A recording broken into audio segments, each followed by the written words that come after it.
Hi there, welcome to Floating in Dreams. This is going to be my eyeshadow palette collection for 2025.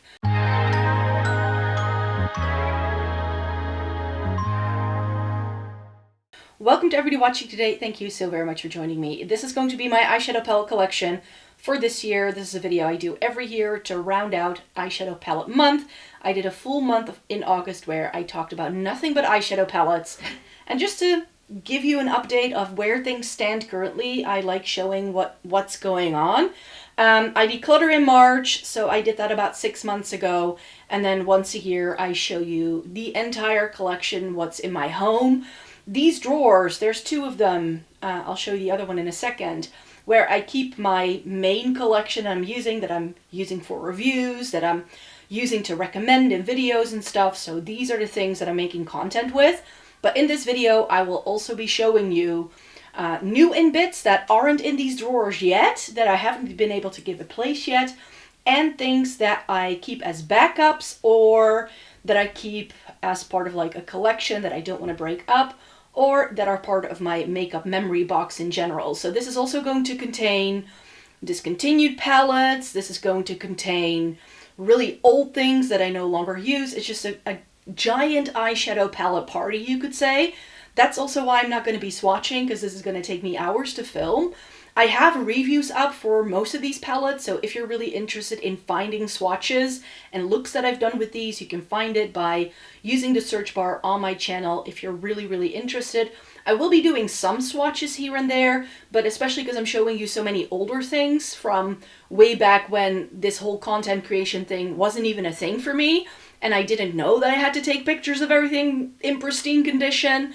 I don't really have the ability to even show you swatches of everything. So that's just something to bear in mind as we're going through this. So here is drawer number 1, which contains all of the small things, which is why it looks a little bit messy. But I have these organizers, they're from IKEA. And then when I close that drawer and pan the camera down a little bit more, you get to see the main event. These are all of my indie brand palettes and like larger things, as well as more of my high-end stuff. That's mainly in this drawer. So I thought we could start with this, then do the second drawer, then do the things that are like new in that I'm still in the midst of reviewing, and then show you the things that I keep as backups and part of my makeup memory box. So I'm going to take everything out per drawer. So this is, I'm not sure whether I'm going to be able to keep all the brands together because of that, but most of the brands are together in these drawers. So I've taken everything out of the first drawer here, and I want to start with this little cubby. This has smaller sized palettes in, but that doesn't mean there aren't that many pans. These are still sometimes 12 pan eyeshadow palettes, as you will see. So I have a lot of my Fantasy Cosmetica in here that are like the square sizes, and then there's also Gloss Gods in here and some other bits. So let me take you through. So the first two palettes in here are my two Makeup by Mario palettes. I only have the two Ethereal Eyes palettes. Nothing else he's released has really interested me, but these two are solid favorites from the first trial. So here is the original Ethereal Eyes. I'll hold it up closer so you can see a little bit better. And here is the Moonlight edition. And this is the Moonlight edition.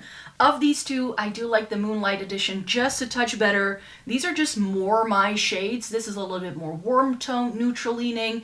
This has a much more cooler vibe, but I especially like the shimmer formula in these palettes. Then there are two Misha Lu Cosmetics palettes in this cubby as well. This brand no longer exists, but I still really enjoy these palettes, so I want to get some more use out of them. That's why they're still here. This is the Fawn.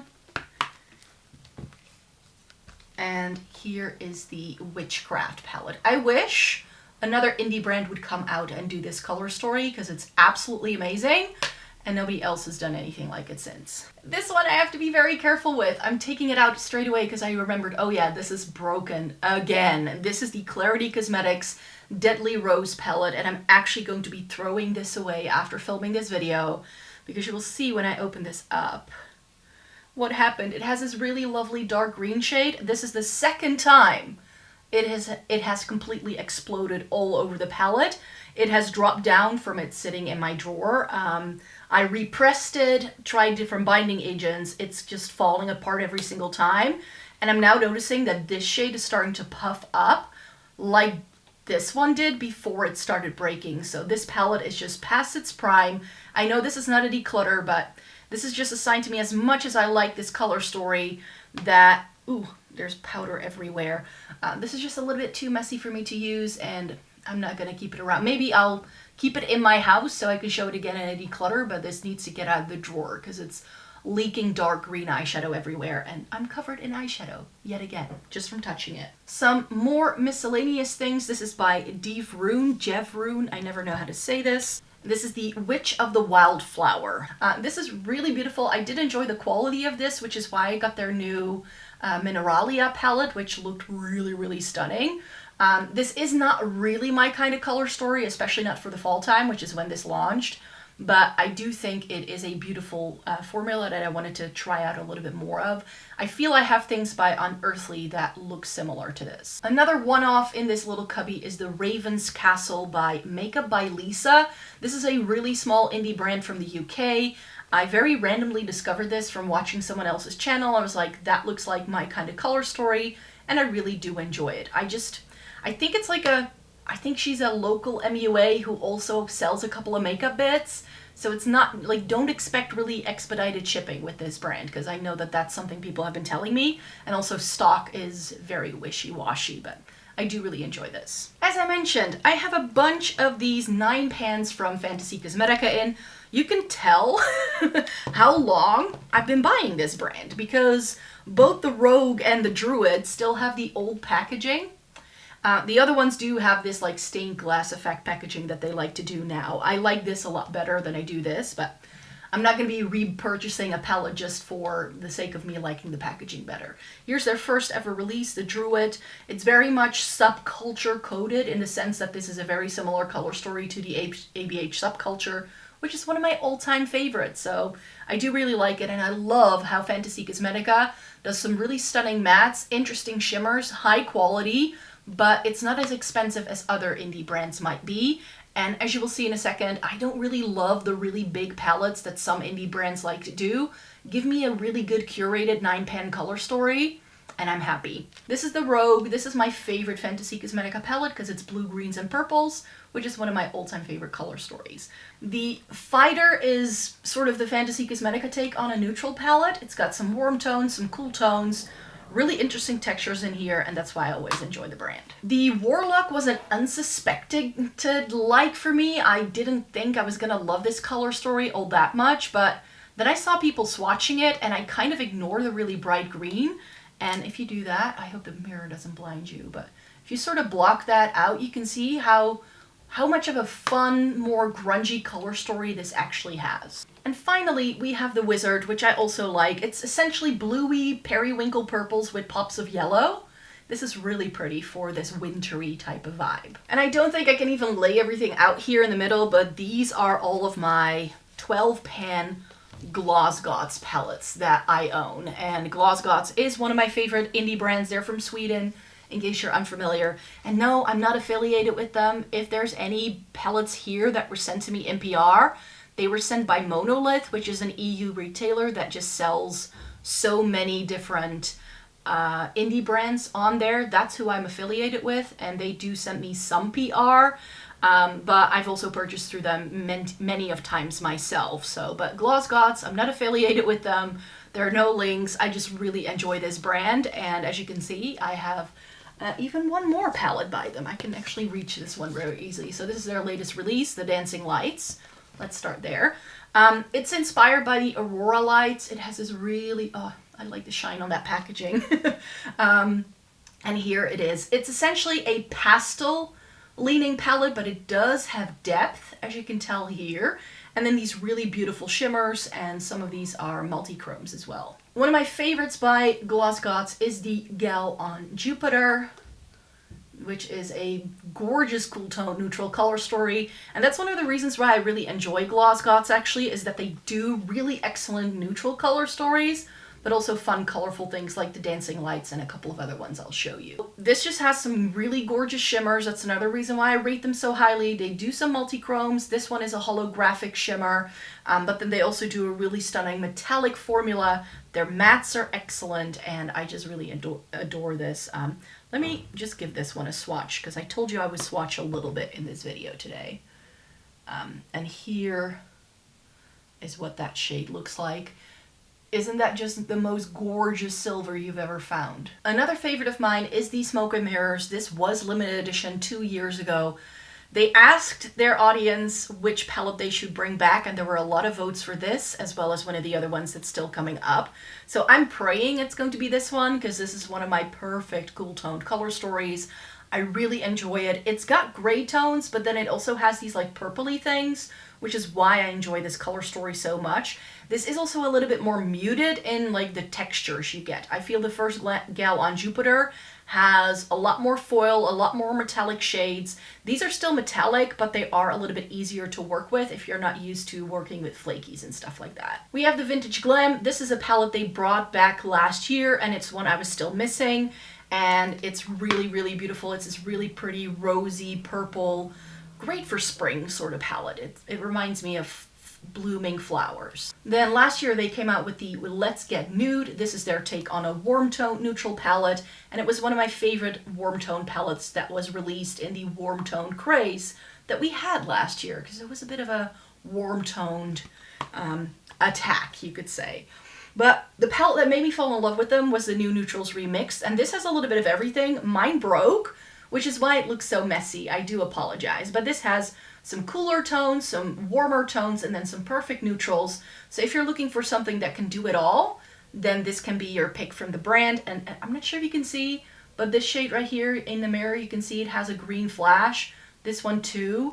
So these are actually multi-chromes, and this does have some flakies in and like different textures. And again, like Fantasy Cosmetica, Gloss Gods isn't that expensive compared to other indie brands. However, since they're based in Sweden, they are perhaps a little bit expensive if you don't live in the EU. And I told you there would be fun palettes too. So I have the Dancing in the Sky. This is their All Shimmer Green palette, and this is the other palette that a lot of people were voting for when the brand asked which palette they had to bring back. You can tell why. It's these gorgeous shimmers, duochromes, multi-chromes, flakies. If you need a green shimmer in your life, then this is just the palette for you, and this is great if you like more creative looks.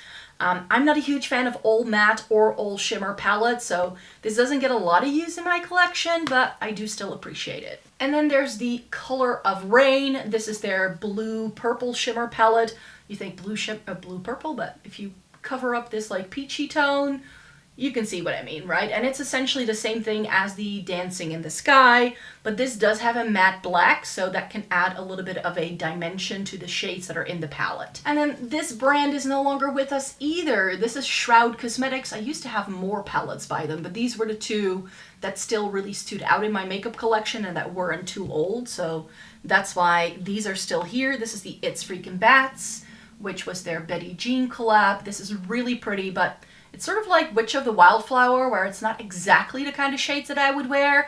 And what I struggled when I was using this is that the different undertones don't really go together, so you need to sort of stick to the colors that you like look like they go together to create looks, I find, because else it looked weird on me. Moonfall was actually a favorite of mine. One shade did come shattered, so there's shadow everywhere, but this is actually really nice in conjunction with the It's Freakin' Bats, I find. I feel the undertones of these shades really nicely complement the other one, so when I use these palettes, it's often together. And I still have a couple of relics in this makeup collection that are still in use. These are some of my all-time favorite neutral palettes that I've tried in my existence. The Tartelette in Bloom and the original Persona palette, the Identity palette. The Tartelette in Bloom, I think this is now the oldest palette that is still in my active makeup collection that I still use from time to time. I love this because it has cool tones, warm tones, and neutrals. It gives you light to dark. You can do anything with it, and especially if you're a newbie with makeup and you just want a palette that spells it out for you, this is so, so excellent. I still love it. The formula hasn't changed. It still smells like vanilla cocoa. I can still use this for sure. And then the Persona Identity palette. This palette was apparently formulated with brown eyes in mind, and that's what I have. So this is actually a really great palette. It has a beautiful like taupey shimmer family going on here. I like these purpley tones. I really should be using this a little bit more often again. I did declutter my Identity too because I was really not thinking about that at all. And then the 3 final palettes in this cubby are all by Menagerie. Again, something that's a little bit getting like on the older side of things is from back when they even had a different name. This is by Makeup Monsters. It's the same brand, it's still Menagerie, but they used to be called this. And this is their Dragon Child palette. Again, it has a really nice shine to it. And here is what that palette looks like. I think it still looks stunning till this day. I especially love the purples, and then this shimmer right here is excellent. I do the same look with this every single time I use the palette though. My favorite pastel palette, and I think the only old pastel palette that I've kept around over the years, is the Pastel Pup. This is beautiful as well. I just needed more shimmers in this. I'm a shimmer girl at heart, and even though I don't love an old shimmer palette, this is just a little too matte heavy, but because it gives me every matte pastel shade that looks good on me, I do keep this in my collection. But my favorite from the brand is the Feral palette. I love how the shades in the fairies and in the eyes of the wolf are actually the shades you get inside.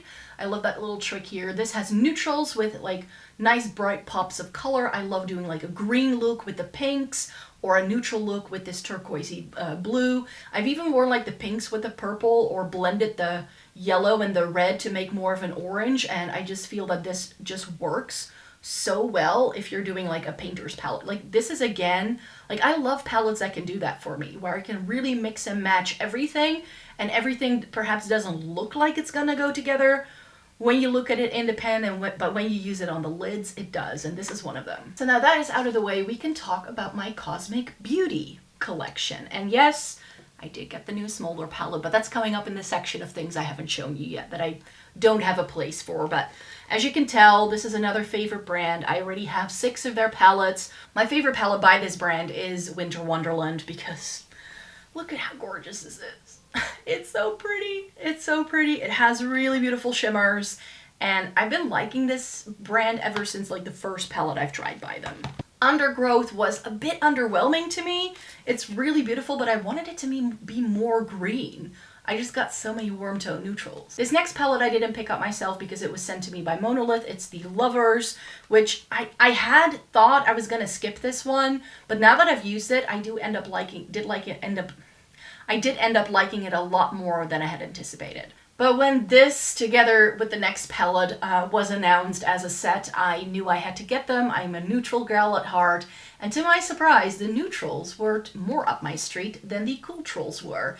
It's not as warm-toned as it looks. Like, there's warm for sure here, but the overall vibe of this was so much more neutral than I had expected, and I like the pop of purple that we get with this one. The cool trolls, I was hoping it was going to be like a perfect cool tone neutral palette. There are too many blues in here for it to truly be a neutral palette, I would say, and some of the neutrals that we get up here are a little bit warm in contrast with these things for my liking, but I can see why that appeals to other people, but the neutrals was my favorite of the two. And then the journey for me with Cosmic Beauty got started with their original release, the Serenity palette. I think this is one of their first ones, if not their first palette ever, and I think this looks beautiful. It has some really nice bright pops of color.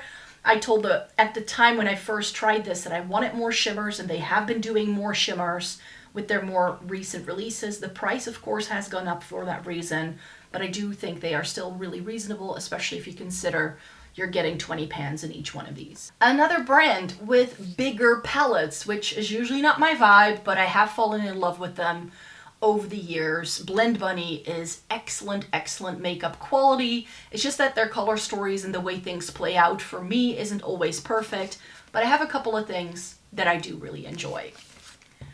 From their older releases that you can no longer get, I really enjoy the Surge. This is one of my favorite, like, bright, colorful shadow palettes. It has these neons at the bottom.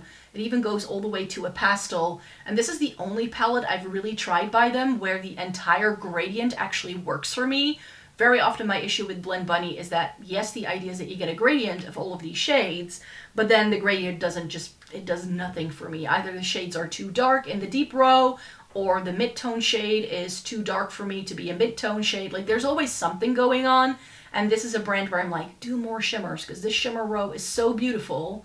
If this light row had been a row of shimmers, I would have liked this palette even more. Then last year they did the Longing palette, and of course I have to get it if they do something that's a little bit more cool toned. I originally tried their Dollhouse palette, which was beautiful, but I had a couple of those issues with that palette that I just mentioned. This is a lot better for me. You get some neutral tones in here, some like greeny, teal-leaning things and grayish purples.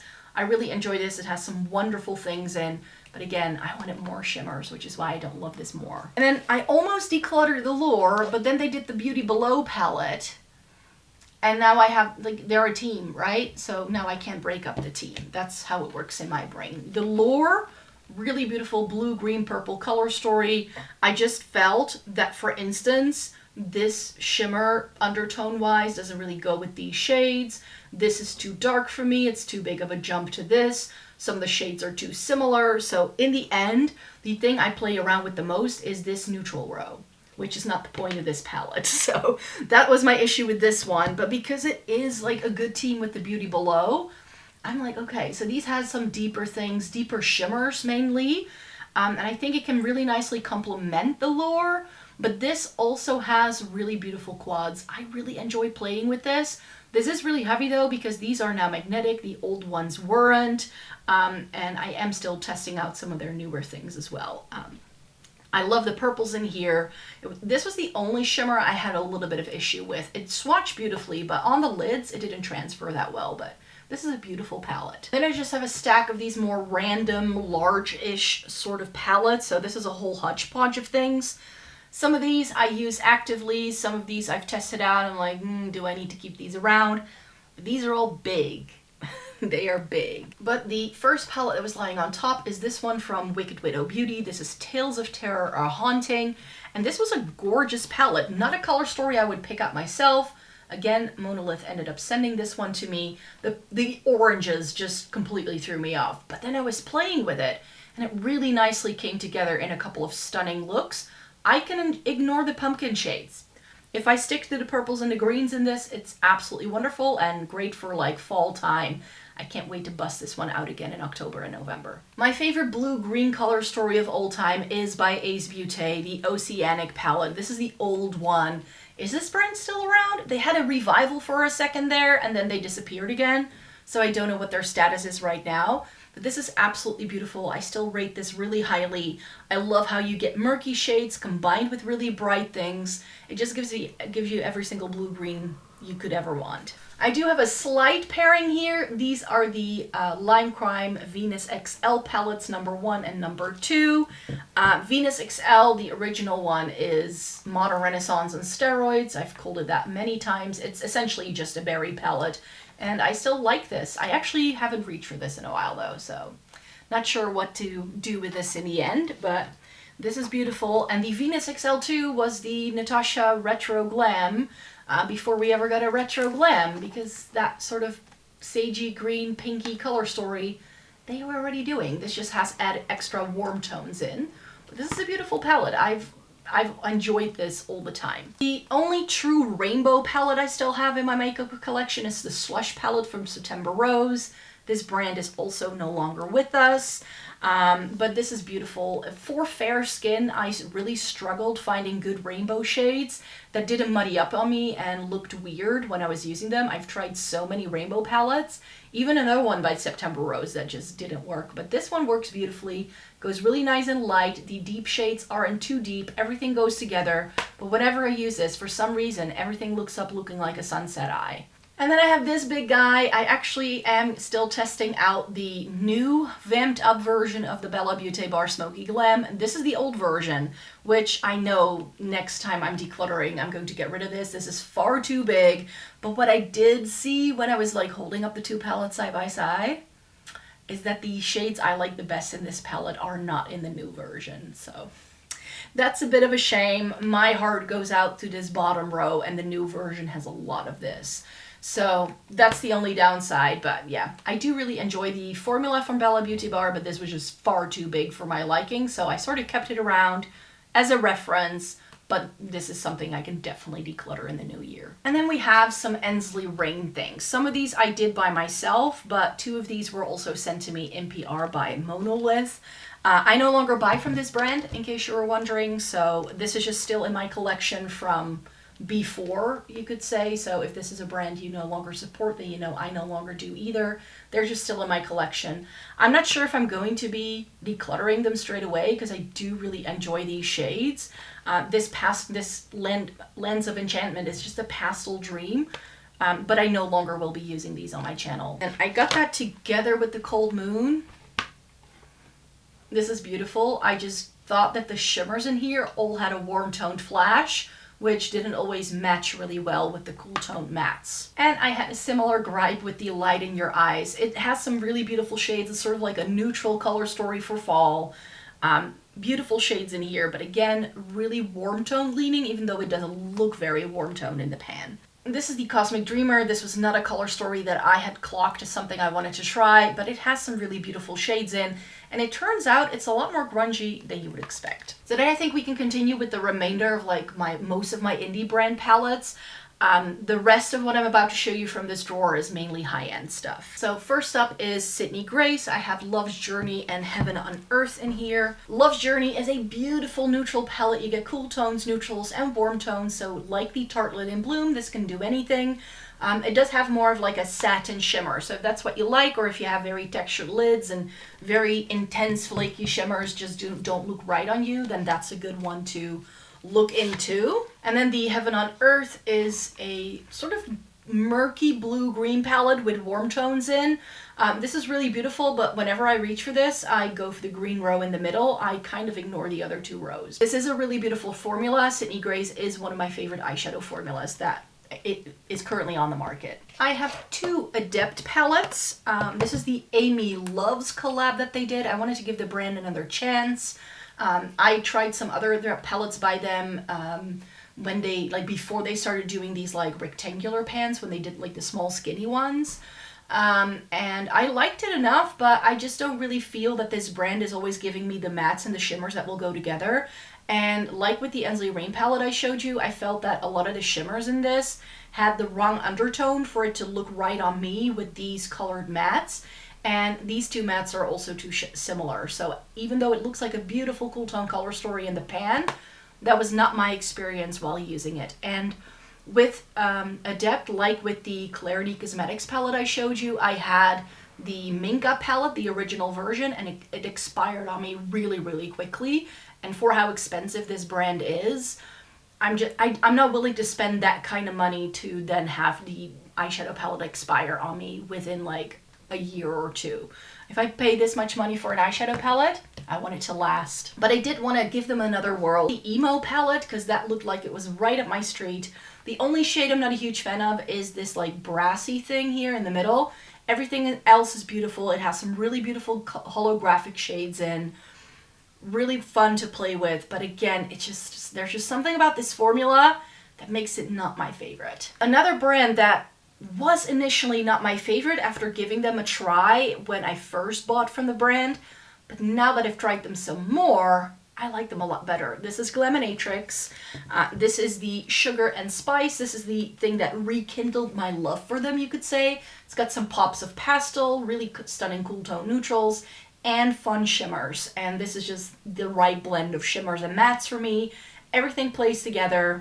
I really enjoy this one. But I think the Barely Basics is the one that really, really settled the matter for me on Glaminatrix Cosmetics, and they're now quickly becoming a favorite. Barely Basics was actually offered to me in PR by Monolith. This was the first thing they ever sent me.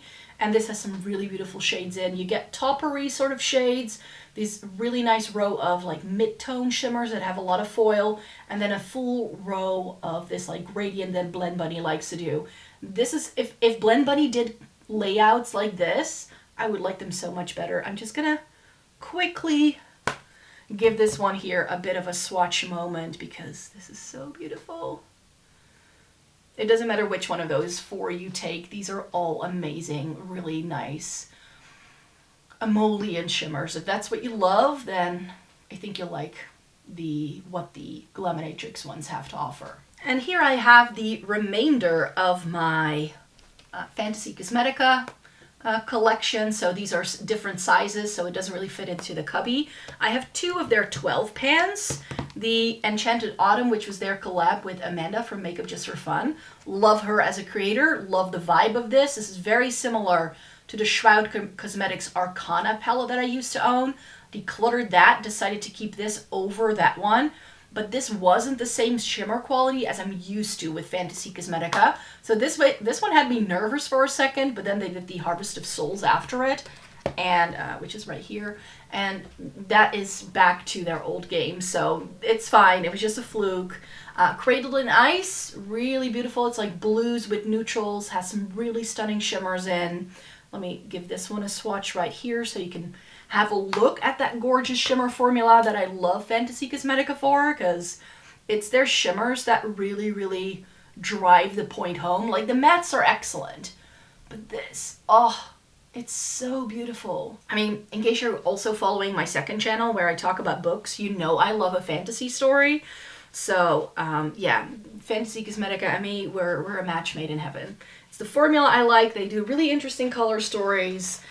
And their their use of IP is just so good. I love Harvest of Souls as well. This was limited edition for Christmas, I think, last year. And it's sort of like a similar vibe to the Beauty Below palette from Blend Bunny Cosmetics, where you have these quads that play together really well. Excellent formula, great quality, even shades like this that don't appeal to me straight away. Once on the lids, no issues there. And then the Artitude Urban Neutrals palette. So this was a brand I hadn't used before, and they came up on Monolith. I was able to receive them in PR. I was like, okay, this is a great way for me to test out a new brand.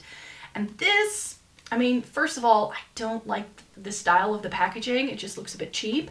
And I also felt that eyeshadow felt a little bit cheap. I mean, it has some really stunning things in, but like with Adept, these shimmers are really emollient, and that's one of the issues that I have also with the Adept formula.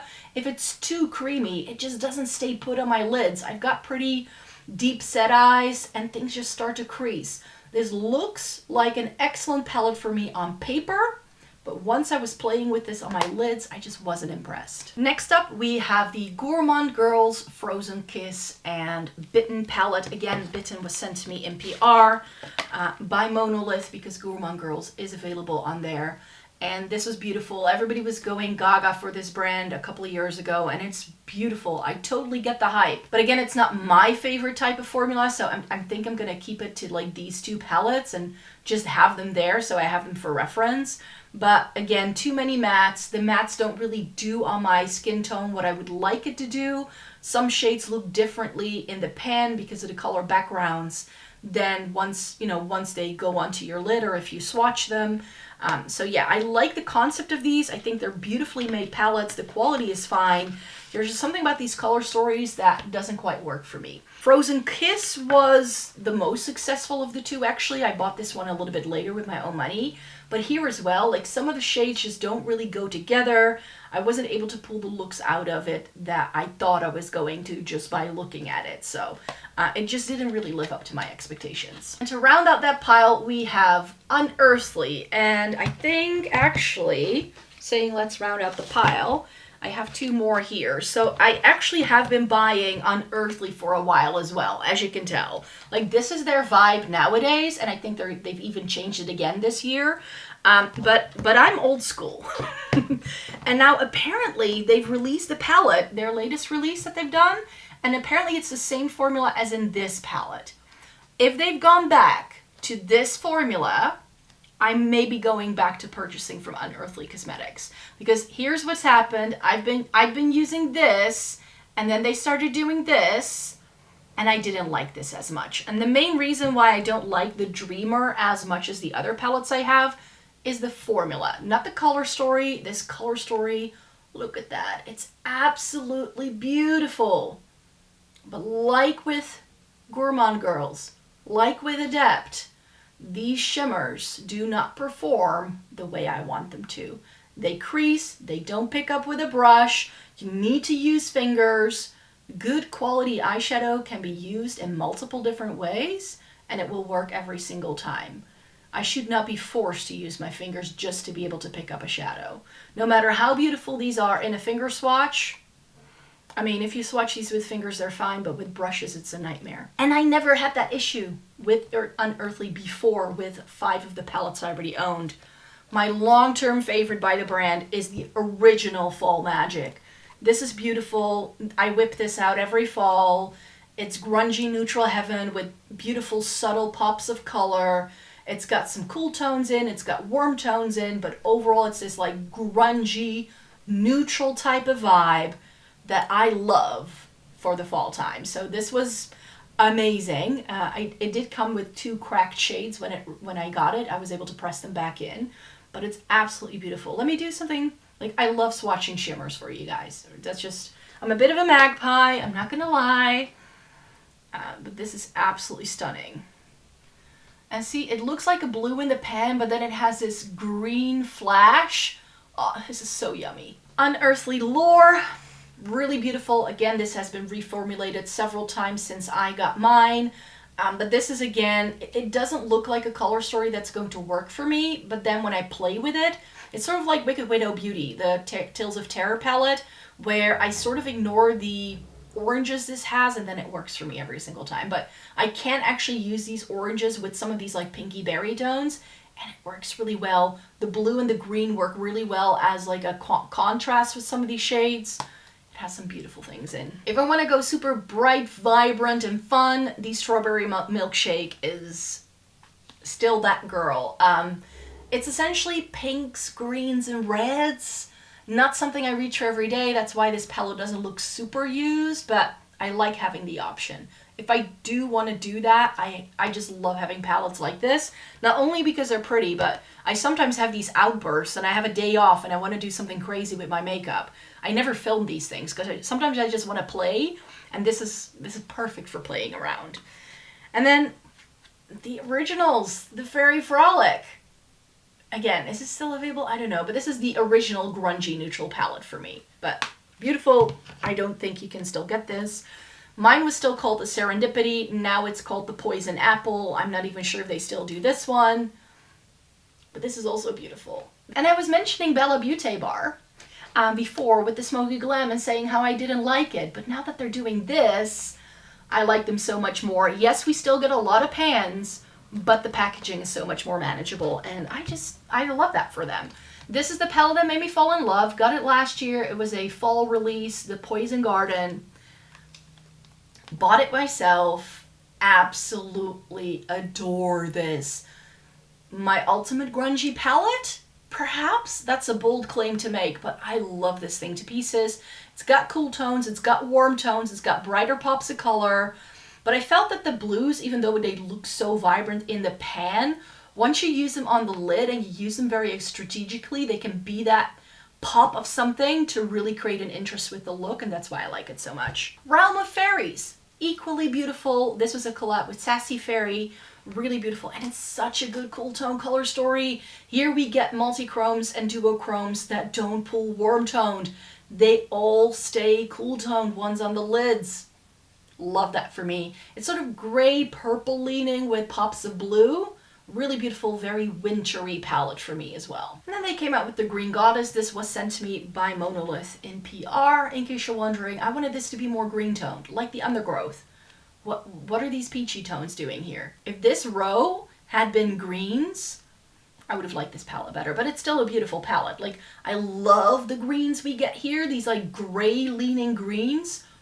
Really, really beautiful. It's just that this row kind of throws me off. And the final sort of little stack where I have a little bit less than other brands in this drawer is Odin's Eye. So I actually have more Odin's Eye still in my possession, but this is also a brand that changed formulas and then I didn't like them as much anymore. So I have a really old one. I still have the sleeve because I don't like the texture of these palettes. So I do keep the sleeve with this one. This is the original Solomona, the very first one they ever did. They can no longer source the pigments, but boy, is she pretty. This has all the vibes. I just really, really enjoy this. I don't love warm tones, but I have a couple of bits because when it's done this well, I fall in love, and I love that pop of lilac just to have a bit of contrast. So I do hang on to sleeves and packaging if it's like different from the actual palette. So I like this peekaboo kind of thing. This was their collab with Angelica Nukvist. This is the Hella palette. This is, I think, the first collab. No, I think, yeah, the first collab that Odin's Eye did, I think. I don't know. It wasn't Angelica's first collab, that's for sure. Really beautiful pink-green color story, and Hella is the goddess of life and death.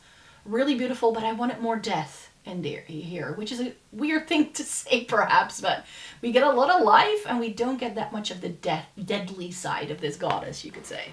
And then the only palette I still have that has the newer formula in is the Jewels and Gem palette, and this is all vibes. It's just the color story.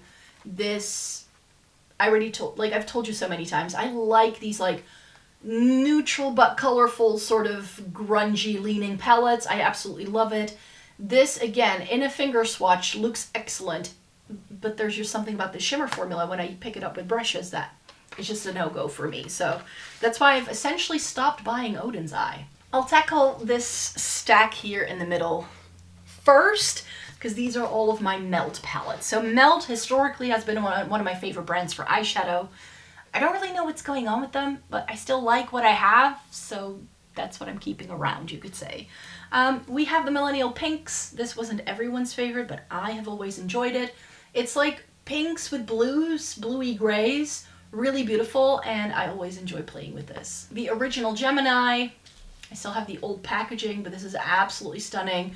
I use the greens more than I do the neutrals. We have Gemini 2. This was not bought by me, but bought by a friend, and then she gifted it to me. So I love this. I do like the rosy tones in here, but it has to be, like I have to be in the right mood for me to love this. The Muerte. This was brought back so many times that if you didn't have the chance yet to buy it, then that's now on you, but this is excellent. Really, really good color story. I still enjoy this very, very much. And another favorite, but sadly very much discontinued, is the Mary Jane palette. This was their smoky eye, sort of cool tone neutral palette. This has everything I love about Melt in one palette. I know it's very messy, so I kind of sort of clean this up every once in a while, and I'm happy, but I get the neutrals that work really well for me in the crease. I get things to smoke things out. I get fun shimmers. And then these two ones on the end can be used to top over any of the other ones, or as like an inner corner highlight or something, to really give you a really beautiful dimensional look. And I tend to like other things than most other creators. Like people hate on things, those tend to be my favorites. Then the Smoke Sessions, this they created to have more shimmer options for the original Gemini palette. And this is really, really beautiful. Again, I tend to use the greens more so than these golden tones, because we all know I don't love golds. So here again, I've kept the box because the Blueprint palette is just so much different from the box. And I really like this. Again, this was gifted to me by a friend. I didn't buy this with my own money. Used to own the stack of this. I really liked it, but mine broke. It came broken, and it broke again. So I'm really happy to still have this. I love these neutrals with the pops of blue that you get. I should use this again. Again, no longer available. I'm so sad. The She's in Parties. This is so beautiful. I love this palette to pieces.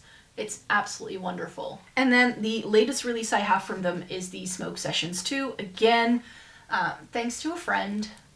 Really beautiful purple palette. Even the one that looks really warm toned and sort of out of place with the rest worked really well for me. Really beautiful. And then right here we have my little stack of Sigma palettes. So I was very lucky last year that Sigma took notice of my channel and they sent me an entire box with things, and it had the Ambience palette in.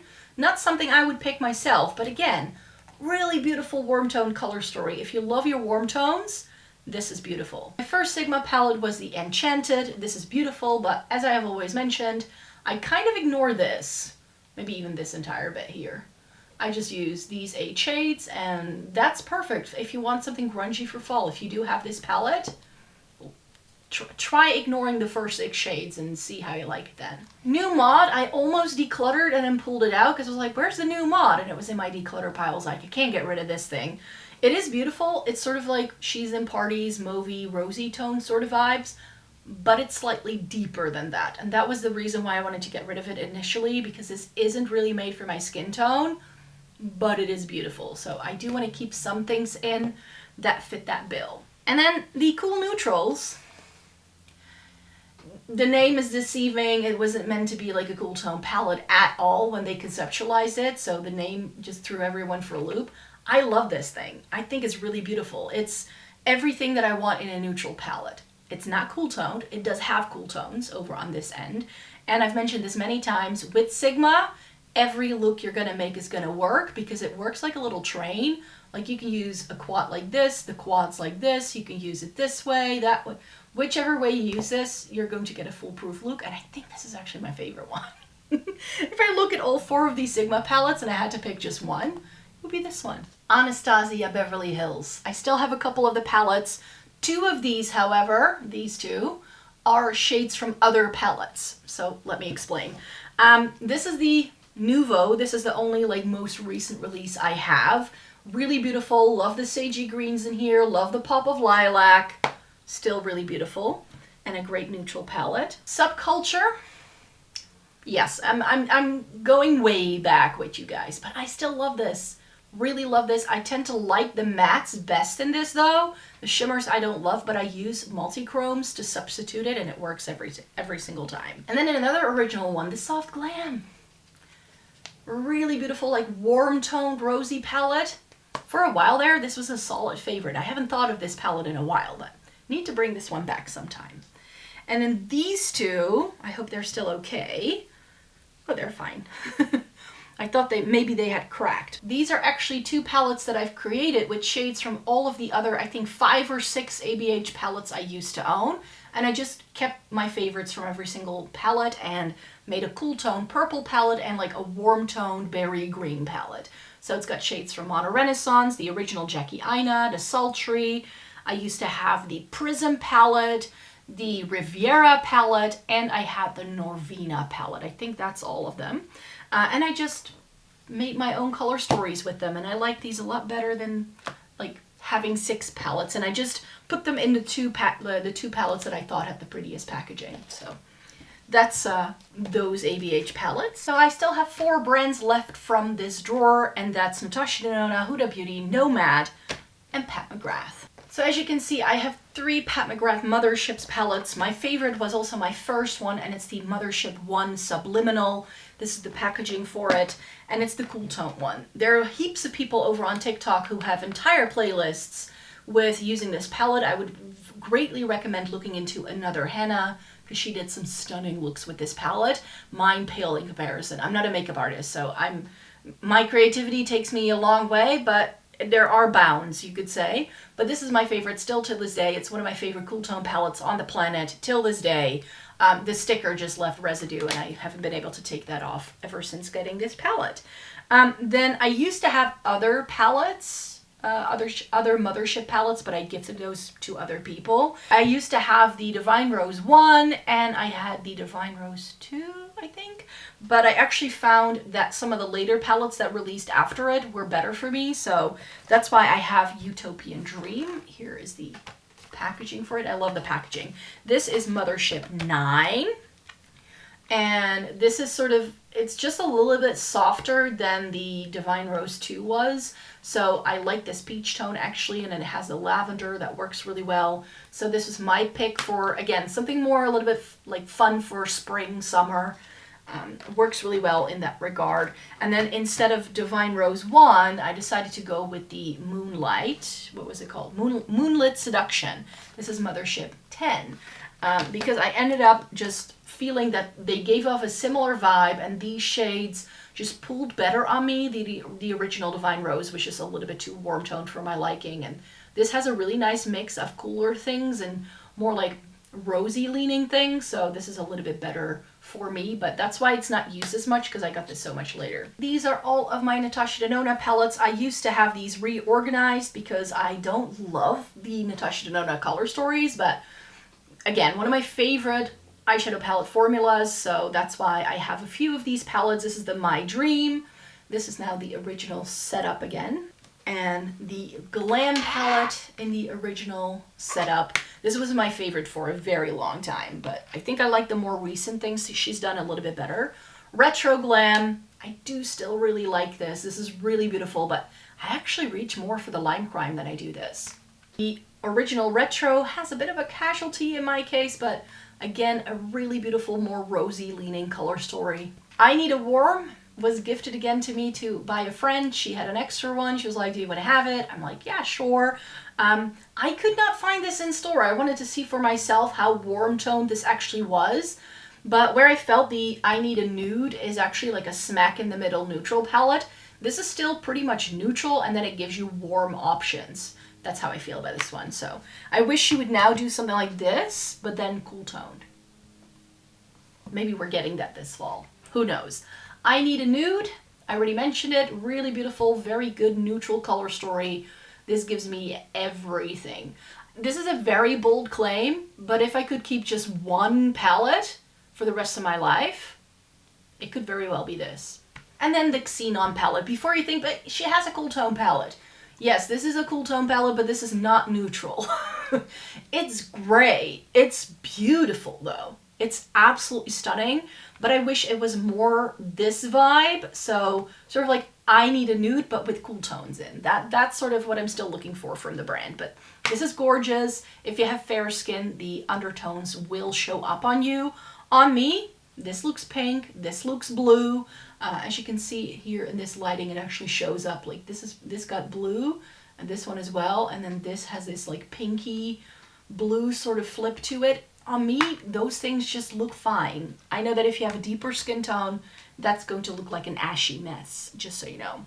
And then we have my little Huda Beauty larger family. I think I've actually decluttered all of my Huda Beauty like smaller palettes now. I don't think I have any of those left, so this is all that's left in my Huda Beauty eyeshadow palette collection. This is the Desert Dust, the first one I got. There are shades I don't reach for at all in this palette, but I love how you get warm tones that you can combine with the purples, but what I use this palette for the most is actually this very neutral row. My favorite from the brand for years has been the Rose Quartz. It came back this year. I'm not sure if it's still around. It may still only be on the Huda Beauty website, but this is, again, almost perfection in a palette.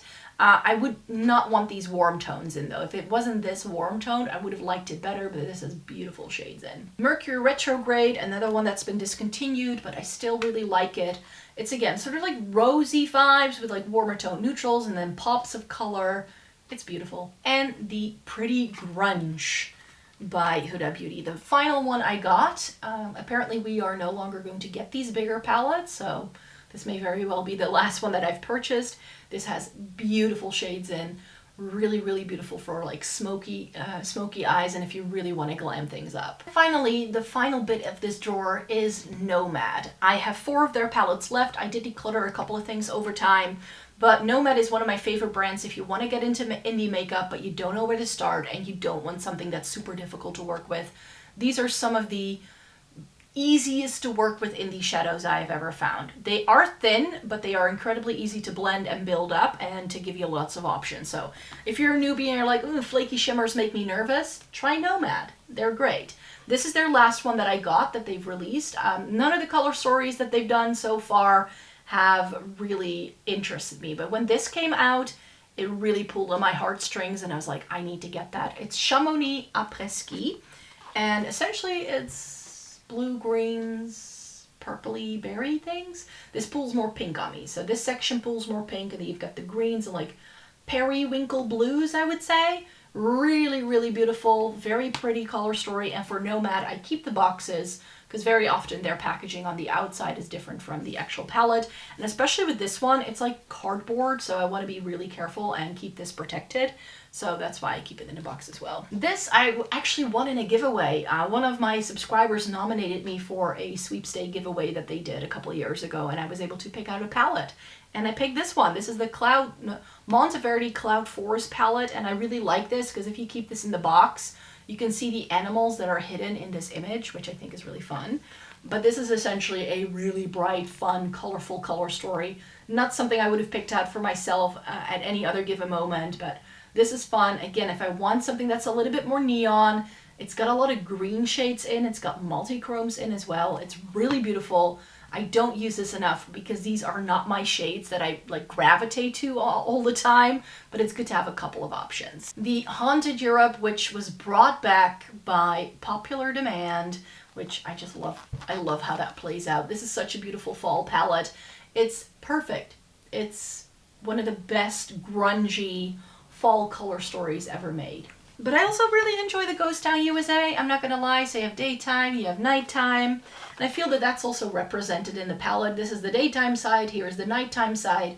It's sort of like neutral leaning warm tones, and then these are really pretty tealy green shades that go really well with the neutrals. So beautiful color story, really enjoy the way this plays out, and I love how each row is a shimmer and each row has mattes, and it all plays together really well. I'm going to have lunch and then I'm going to unload drawer number 2 and show you that. Right, so I've taken everything out of the drawer for drawer number 2. These are all of the smaller things. Some of them are therefore very expensive because they're just smaller and by luxury brands, or they are also sometimes very affordable. So this drawer might feel a little bit like a whiplash because one moment we're looking at something that retails for 60 euros for 4 shades, and the other moment we're looking at something that's like 12 shades and it retails for 10. That's what we've got going on here. So let me show you some of the bits that were not in a container because I try to keep things together, you could say.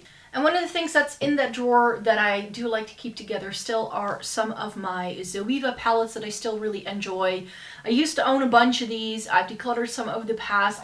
These are no longer made. If I ever have to declutter these even more, these are all going to go into a makeup memory box because I just love them that much. I still have one little 6-pan by them. This is the Precious palette, and this is really, really beautiful. It's got some good one and dones in here. You can use it for travel if you want. Caramel Melange, really pretty warm tone palette. Excellent, excellent quality till this day. The Spice of Life was one that was released a little bit later, but here is what that looks like. It's warmer tone neutrals with some cooler tone shimmer options. I've always loved that shade right there. And you know, these are older palettes, but you can see that they still perform really, really well. The original, the Cocoa Blend, this really had YouTube in its hold for a little while there in 2016, sort of around that time.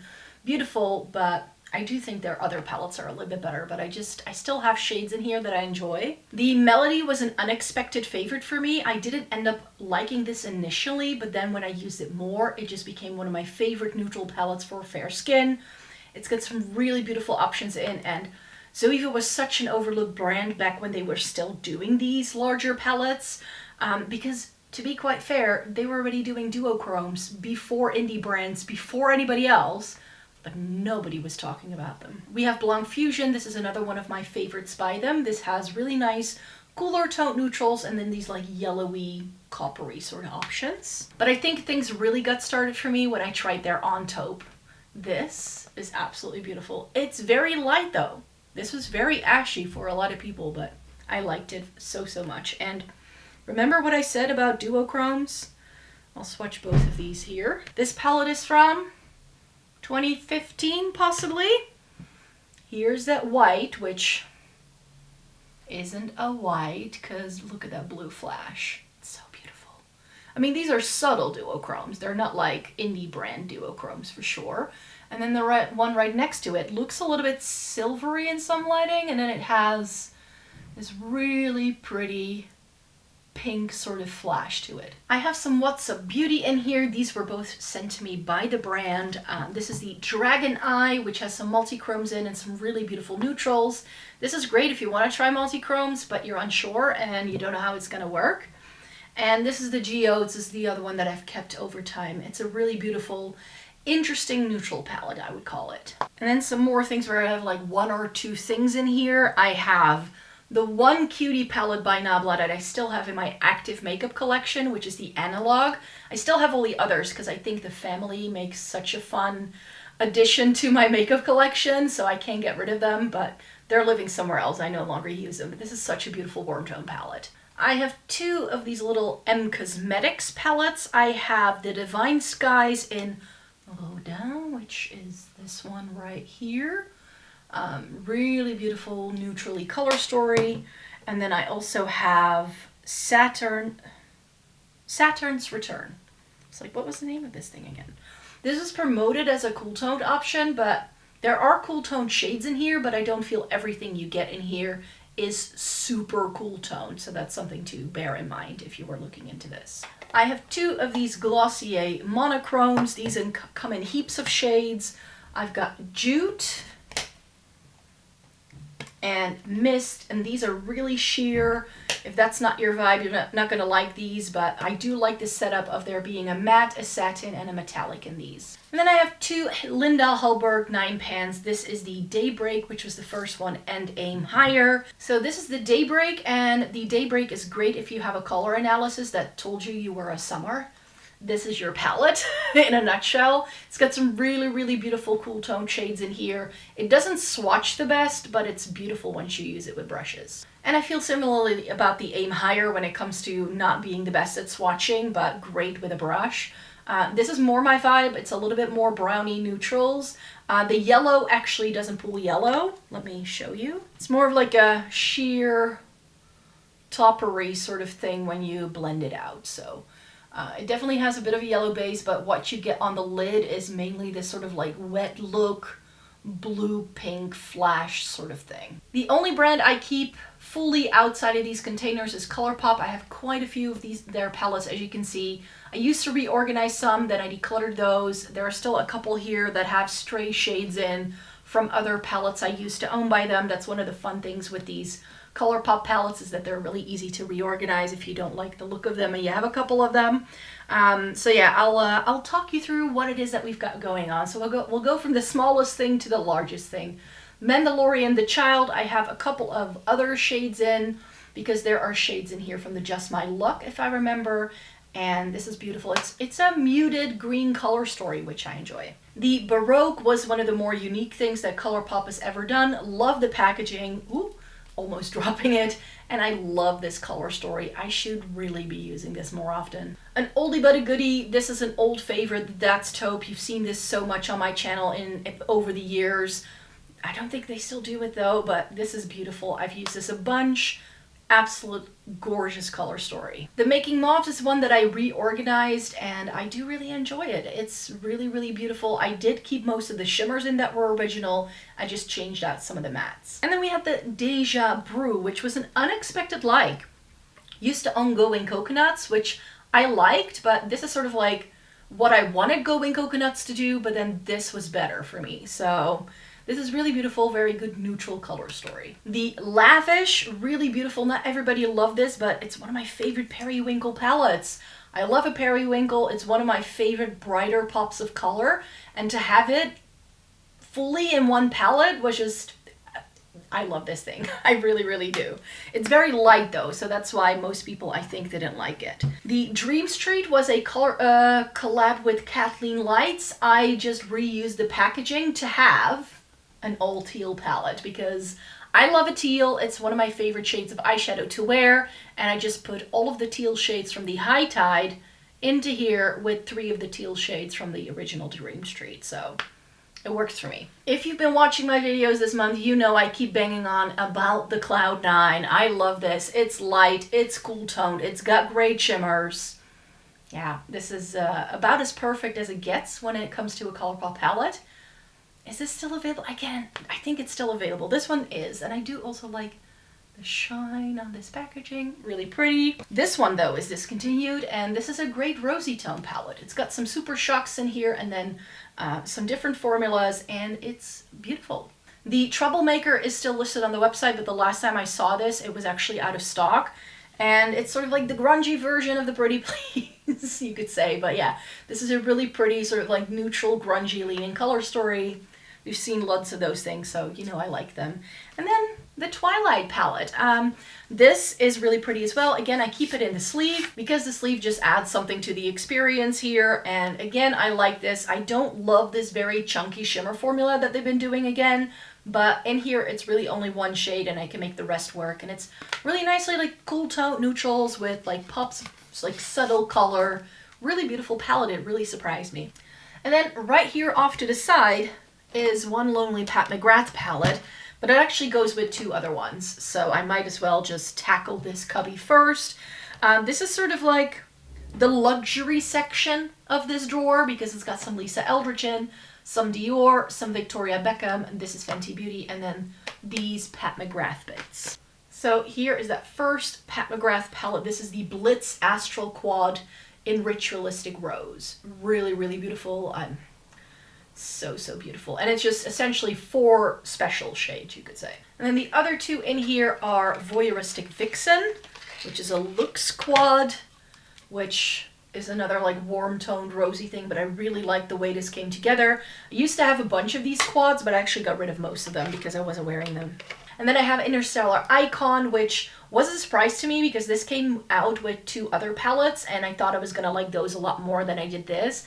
This is really good. It's like, sort of like grungy neutrals again as well. I have these 3 bits from Dior. First up is the Backstage palette in Silver Essentials. This was limited edition for Christmas 2 years ago. It's absolutely just gorgeous. It's grays with purples, really nicely cool toned, very soft, buildable formula. This made me fall in love with Dior again. And I liked it so much that I got one from the regular range. This is Smoky Essential, so this is one you should still be able to get. This is more warm toned leaning, but it's so beautiful. It's sort of like rosewood, smoky vibes. It's really pretty. And then I have one in the black packaging from the regular range, or blue. I think everything Dior used to be navy blue, but it's not as navy anymore as it used to be. But this is Black Night, which was a limited edition for Christmas a couple of years ago as well. I have 3 of the Lisa Eldridge eyeshadow palettes. These are all from the first launch she ever did. My least favored one is Myth. This was also discontinued. I think there were some issues with this formula because I do not rate this as highly as the other 2. This formula is not the same, but I do like some of the shades in here. And because these are interchangeable, I could use this together with the Vega very easily. I can mix and match them if I want to. And I'm actually sort of keeping this around because if you buy the singles, the palette doesn't come with it. You cannot buy the empty palette, but I could buy a couple of singles down the line and just take out the shades I don't like so much in this and like use some of the other singles perhaps. But for now, it's fine the way it is. But Sorcery, this is beautiful. It's very shimmer heavy, but it works really well with some of these shades in her eyeliners, and it's just gorgeous. These are gorgeous shimmers. Let me see which one I can swatch for you. I'll swatch this one right here in the bottom. So here is what that shade looks like from the Lisa Eldridge palette. Finally, we have Vega, and this was my first one, and the minute these launched, I knew that this was up my street. Like this is me in a palette. It's taupey browns, good shimmers, you get variety, you get something to deepen things up, and there's a pop of color. It's got everything I need. I also have 2 of these little Victoria Beckham vintage cigarette cases kind of thing. I have the Smoky Eye Brick, Smoky Eye Brick in Royal, which is the blue one. This is beautiful, but I didn't rate this as highly as the other one that I'm about to show you. It's beautiful for a bright pop of blue. It's good, but I prefer Tuxedo a lot more. And also Victoria Beckham is a brand that did send me some things in PR. I think this was the thing I actually got in PR, and then Royal I bought later because I like this one so much. And finally in this cubby I have 2 of the Fenty Beauty, what are these called again? Snap Shadows. I have Cool Neutrals and Smoky, so number 2 and number 6. I don't think they still do these, and I almost decluttered them, but then I used them again, and I was like, oh, these are just too good to let go.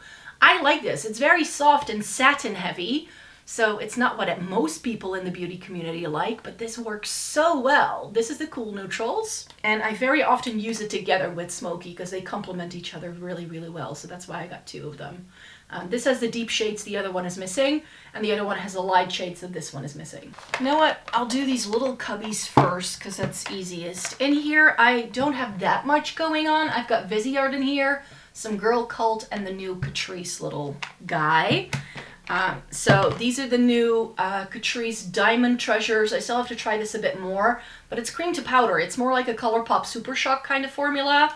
So this wasn't really my favorite, but I've only tried it once, and I definitely want to try it like 1 or 2 more times before I do my full review. So these two fish eye things, that's what they look like to me anyways, are by Girl Cult. This is a K-beauty brand, and I'm not exactly sure what these are called anymore because these have pretty difficult names, and this has some beautiful shades in though. This is a stunning holographic multi-chrome, and then these warm tones it goes with, plays together so nicely. And then they also did this all shimmer thing. This actually reminds me a little bit of Lisa Eldridge's Sorcery, but on steroids, because these shimmers, let me show you, these are insane. So this again, it sort of has like dimensional sparkle. I wouldn't call it holographic per se, but then it also has this blue, green, purple sort of multi-chrome to it. These are insane shimmers. So I mentioned a few times from other brands, like this is my favorite formula. Viseart goes into that category as well. There are more Viseart things coming up in this video because I have more to show you. But these are the things that are still in my active makeup collection. I've got new things that I need to show you. And there are things in my makeup memory box as well. This style is my favorite style palette that they do. So these are the 12 pans with the slightly larger pans. The Violette Étendue, till this day, one of my favorites. And I dislike that the new palettes no longer do this. I like this style of packaging a bit more. But yeah, this is the Violette Étendue. And then another one I like is Cashmere. This is such a good neutral color story. A surprise to me was the Cashmere Charmeuse. It looks very mid-tone heavy, but this is actually really successful. It's a great neutral palette for me in like the fall winter season. And I thought I was gonna like the Violette Vespertine a lot more because I like the original Violette Étendue, but it fell a little flat on me, to be quite fair. But it is beautiful. It still has some gorgeous shade in. I know I still have a couple of these like city-themed palettes in my makeup memory box, but this is the Paris Étoile. I think they're actually bringing this back. I saw it on their Instagram. So this is going to be brought back for, I think, September, October time. And then I just have a couple of these little Petit Four, and the Violetta is another great like grungy option. It's pretty similar to Pat McGrath's Interstellar Icon though. This is a bit more gray leaning, I feel. Lavande is a pretty like lilac-y lavender sort of thing, and it goes really well with the Violette Étendue, I have to say. And then these are both called Lilas. This is Lilas and this is Lila 2, and now we have a bigger size of the Lilas because these kind of shades we all know I love. So here is Lilas and here is Lila 2. I do like the original better than I do this. This is a completely mixed bag of all of these little things. I've got some K-beauty, Asian beauty things in here. I think they're all Chinese brands, by the way. And then some Essence and Catrice bits and mini MUA and Natasha Denona palettes. So I have 3 of the Natasha Denona 5 pans. I have Mini Love, the Mini Zendo, and the Mini Retro. And I just prefer the bigger palettes by her than these small things. So I only have a couple of the color stories that I felt were different from anything else in my collection. Of course, this I did buy before I got the bigger size. I think if it had been in reverse, I wouldn't have bought this. I still have 2 of my Catrice 5 in a box palettes in here. So I have the Modern Smoky look and the Diamond Lavender look. These are really pretty. They are essentially duping the Natasha Denona brand, but of course in spirit, because the color stories were different. They've now moved on to something completely different, so this is no longer being made. But here is Modern Smoky look. This is my favorite of the 2 though. I have a backup of this. You'll see in a sec. And then I have my 2 little MUA guys. These are super affordable. These are cheap as chips, as they would say in the UK. And you can find these at the UK drugstore at Superdrug, and they're under £3, which is like $3, €2.50, something like that. So here's Andromeda Skies and Enchantment. I used to have other color stories as well, but these 2 remain my favorite. More Essence and Catrice then. I have the Cool Nude edition from Essence in here, which is beautiful. It's one of the best things as Essence ever did. It was only out for like a hot minute, I feel. And then the Soft Peony is a really pretty pink tone palette with great cool tones in. That was a surprise to me. And then the Dark Cocoa is actually a pretty decent neutral palette. It's great for travel because this, you know, if it breaks, I wouldn't mind it. Then everything else that's in here are like small things. So I have this little Glam Shop quad in here. We'll get to more Glam Shop in a second. I actually have more of their larger things, but this is one of their quads that they do that is called Cool Glam. Then I have Gellas. This is a C-Beauty brand. This is the Color Phantom Chameleon eyeshadow. It has a multi-chrome in, actually 2 of them, and then 2 really beautiful mattes. I have the Go-Go Tales Sweet Dreams palette. This is a really pretty sort of neutrally taupey leaning color story. I tried so many palettes last year that looked like this by other like C and K beauty brands, and this is the only one I kept around because it was actually good. I got this little guy from Tokyo when I was there over the summertime. This is by Saison. They are a Japanese beauty brand, and this was just something I wanted to try. I don't think this is going to last a long time in my collection. The packaging feels very cheap, and it's swatched okay. It's okay. It's decent eyeshadow, I'm sure, but I haven't put this on my face yet. And the final thing in here is by Josie. This is their limited edition new smoky cyberpunk palette, whatever it's called. It's got 3 different names when I look it up online, but it's essentially a taupey gray palette with a beautiful shimmer in the middle, which you will not be able to see and do it justice if I don't swatch it. So that pinky tone in the middle is absolutely stunning. And this is the final smaller cubby that I have left, and these are all K-beauty and C-beauty brands. So here we have a bit of an overlay. I have one by Haggard. This was a brand I still wanted to try, and this was okay. I just didn't think it was anything different from anything else I've tried, so it was good to try the brand, but I didn't fall in love with this. I have some Flower Nose palettes. This was sent to me in PR by YESSTYLE. This is the Moonlight Mermaid or something like that. Yeah. Really beautiful color story. This was actually on my wish list when they sent it to me, so I couldn't be happier about it. The Black Swan palette is really beautiful. It's essentially grays with a pop of red. Very different from other things I have in my collection. And the final palette I have here is the Strawberry Rococo palette, or Rococo, I never know how to say it. And it's essentially pinky purples. I have one from Unleasha. This is the Glitterpedia in all of Lavender Fog. When I tried this, I absolutely fell in love. Yes, it has some chunky glitters in, but I don't mind it in this one for some reason. I still have 2 of my Clio palettes left. This is the Over the Path, which looks like this. It's the first time where they did something that had a little bit more contrast in, which is why I like it. But my favorite of the 2 has to be Napping Cheese. I lost the stickers along the way because I didn't want to put them on here. But it was like cats with cheese. It was really, really cute. But this is really pretty. It's like a soft, warm tone leaning palette, sort of peachy yellow. Stunning. But we all know about my love for the Roman Better Than palettes. I have 5 of these now. Who knew?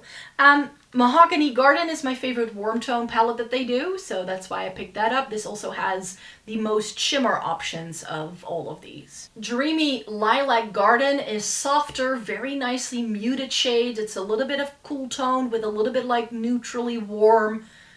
It's very inoffensive if you like sheer eyeshadow. Peony Nude Garden is pretty similar to Dreamy Lilac Garden. This is even softer. It's going to have just enough payoff if you want to do that wash of color kind of look that K-beauty is known for.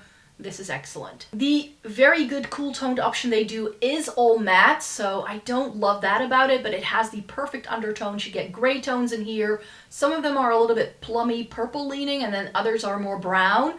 So in terms of like getting a full spectrum of cool tones, this palette does a good job. And then the final one I got, that's one of the later releases, is Cheeky Cheeky Garden. This is beautiful. Absolutely stunning. It's sort of like cooler, rosy tone neutrals that have a bit of a purpley undertone. I just wanted more shimmers in here, but that's me.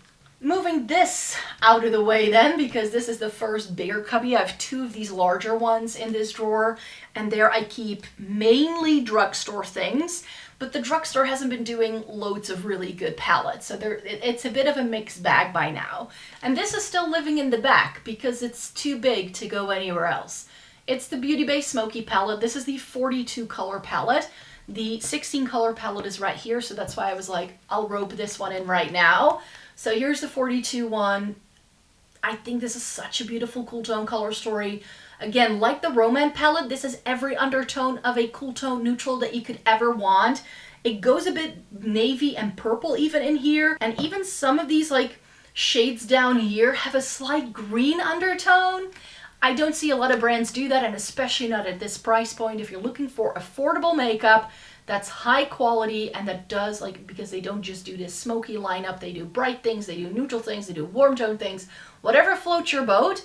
I think these Beauty Bay palettes are lovely, but I have decluttered the things that I used to have that were limited edition or like seasonal releases. I find this regular line they do, now that I've tried that, much better, just so you know. So then let's have a look at the 16 pan palette. This is the one I do use the most just because it's a bit easier to manage. And I do feel it's a good selection of the big guy. So if you don't want to faff around with 42 shades like I normally do, then maybe just get this one and you'll get still like the navy, but the purples and the greens aren't in here. Another Essence palette that I have is the Welcome to Cape Town. This is still a stunner of a palette. For how affordable this was absolutely surprising to me because this is actually good. It's up to par with many other palettes I've tried. So good. I kind of ignored the orange and the gold, but the teals with the browns and the green, it's really beautiful. And I love, again, how this cover is what you get inside. The Illusionist from MUA, this is one of their 15 pan palettes, so you can get the 5 pans or you can get a bigger guy like this. This is absolutely stunning as well, and even though this is super affordable, you still get different textures in here, which is absolutely bonkers. This is a bit more expensive. I don't know where to group this because Wycon, they're an Italian brand. They're based in Naples, I believe. I got this in Florence. Their stores feel very similar to a Kiko store, which in my brain kind of fits within drugstore price points, but this was a pricey palette. At full price, it was like 50 euros or something like that. It was pretty expensive. They had some sort of deal, so I did get money off, so I didn't mind it. It's very light, but it's beautiful, and it's a brand that you don't normally buy, so that's why I thought this was a fun one to try. Another Italian brand, Nabla. This is their Soul Blooming, sadly discontinued. It's still, till this day, one of my favorite palettes for spring. I reach for it every year.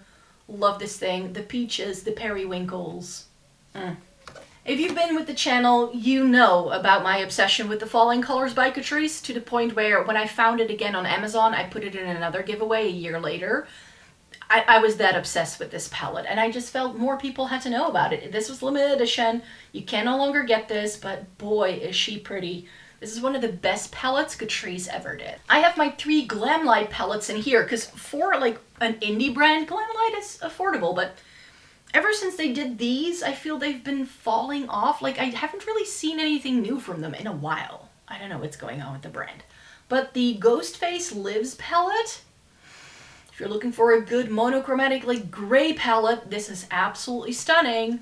Great quality. That made me fall in love with Glamlight. So then I bought the Friday the 13th, which has some more like grungy, neutrally sort of vibe with some like muted pops of color. But the Chucky, this is the one I actually wanted, but it was sold out all the time before I could get my hands on it. This is so beautiful. Yes, it's deep, but boy, is she pretty. The reason why it works for me is because I get crease shades that I can use without it looking like I was punched in the face, and that's how I can make this palette work. Absolutely stunning. I have 2 more palettes here from Glam Shop. These are the bigger guys. The 9 pans are all in here in the other cubby, so they are still coming up. Cashmere, really, really pretty. Some of you were recommending it to me and saying, like, could you try that out? And then I bought it and I fell in love. It's so, so pretty. And then their most recent launch that I got my hands on was the Creme de la Creme. This is also absolutely gorgeous. And still one final BH Cosmetics palette I have in my collection, the Love in London. I hold this very near and dear to my heart. This really has to go into a makeup memory box if I ever decide to declutter it. This has my heart. And then off to the side, I still have some Cheer Yet palettes. This is another Chinese beauty brand. The first one I tried is the Floating or Fleeting Life. Again, it has different names on different websites, so I never know what it's called. But yeah, this is beautiful. It has multi-chromes in. There's even something that's a little bit more holographic, so it's really, really special. And it has some really beautiful, like, grungy mattes to set off these amazing shimmers. Let me see, which one can I swatch for you? I'll swatch this deeper thing here. Oh, these are so beautiful. Soft, yet beautiful, and they still go for a pretty reasonable price, I would say. So here is what that palette, like what that shade looks like. Oh, look at her. Then I tried Jump for Joy. At least that's what Monolith called it. I got it in this sale. Really beautiful pink tone palette. It's more warm toned on this side and more cool tone on that side. And yes, the green shows up green. And then when I found out that they also do a cool tone palette, of course I had to test that out too. This is Steel Hard. Absolutely beautiful. I wish there were slightly more shimmers, because really only that top row of shimmers is all you get. So I would have wanted more shimmers like in the other, like the red palette. This is the final cubby that goes into that drawer. Glam Shop, Juvia's Place, whatever's left of that collection, and Kaleidos. So I'll do Kaleidos first because it's lying on top. These are the only two Futurism palettes I still have left in my collection. This is Electro Turquoise, which has been a favorite ever since I bought it. Really nice bright pops of teal. And even though I don't love orange, this orange works for me.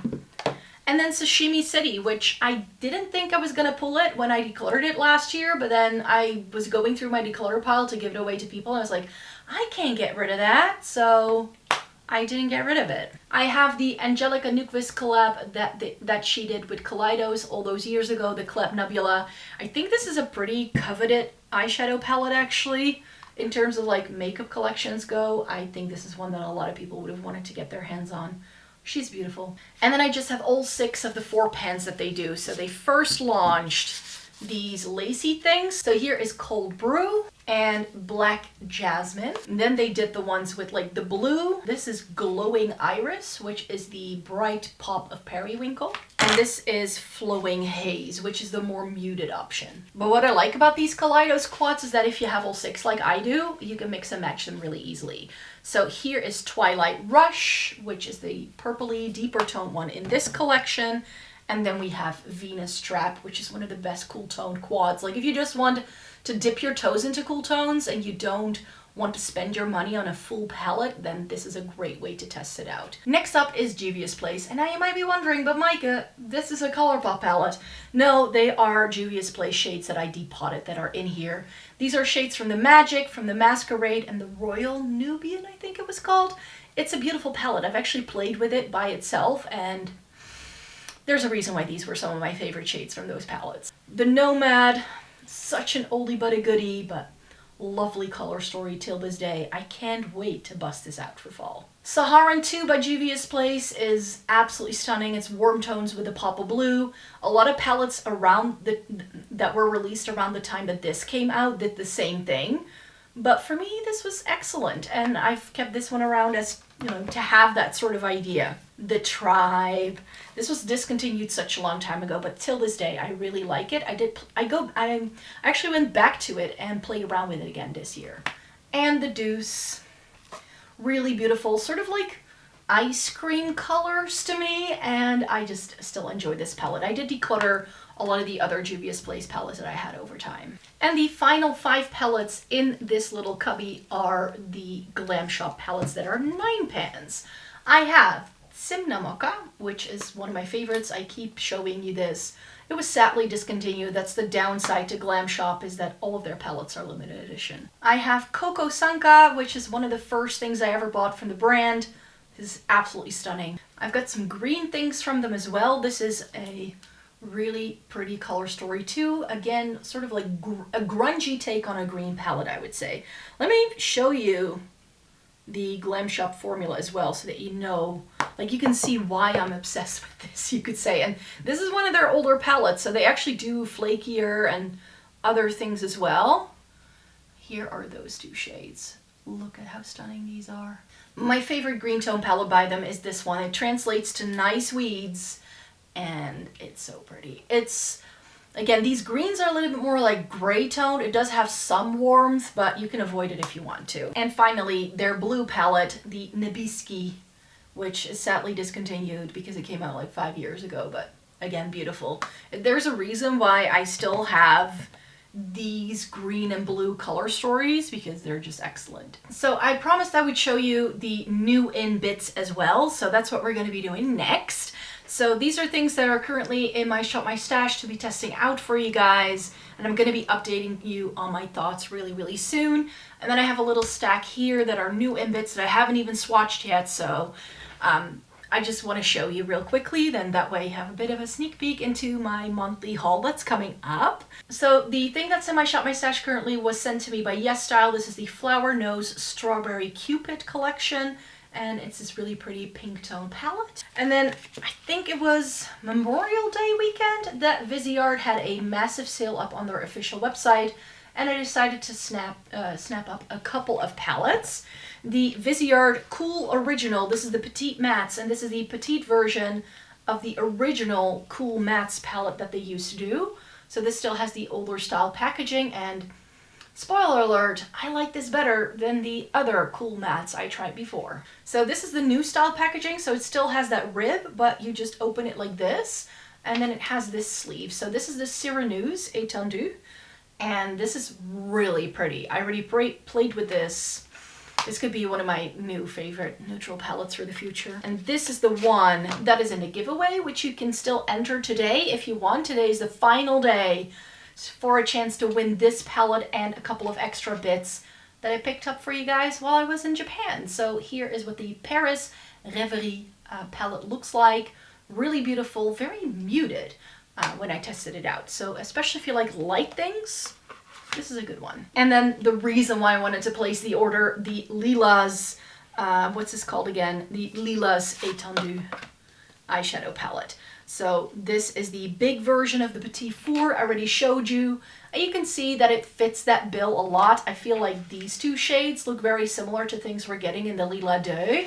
And then something like what's going on over here is similar to what we're getting in the original Lilas palette. So this is absolutely stunning. Then the Glaminatrix Nearly Natural eyeshadow palette is going to pop up in my next review as well. This is absolutely stunning. I used to own the old version as well. I'm really glad to have it in my collection again, but it is just a little bit warm toned, what I would like for a neutral palette.